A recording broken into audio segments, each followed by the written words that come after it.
Survivor 2021, yeni yarışmacısı hakkında flash iddia. Başarılı yapımcı Acun Ilıcalı, geçtiğimiz günlerde, Issız Adam, filmiyle ünlenen oyuncu Cemal Hünal'ın, Survivor 2021, kadrosunda yer alacağını açıklamıştı.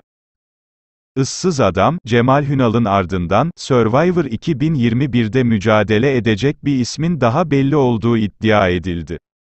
Survivor, yarışmasının yeni sezonu, MasterChef Türkiye 2020'nin final yapmasının ardından başlayacak. MasterChef Türkiye 2020'nin ardından TV8'de ekranlara gelecek olan, Survivor 2021'de yarışacak bir ismin daha netleştiği konuşuluyor. Mini etek giymiş kızla benim kültürüm aynı olur mu? Açıklaması ile gündem olan oyuncu Öykü Çelik'in, Survivor 2021 kadrosuna katıldığı öne sürüldü.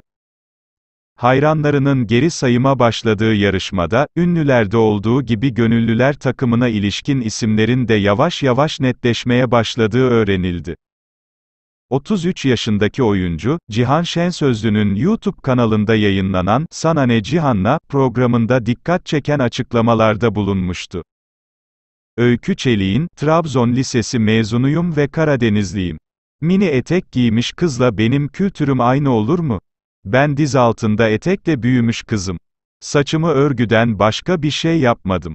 Bu yaştan sonra kültürümü mü reddedeyim? Şeklindeki sözleri, sosyal medyada gündem olmuştu. Kanalıma abone olmayı ve bildirim zilini açmayı unutmayınız.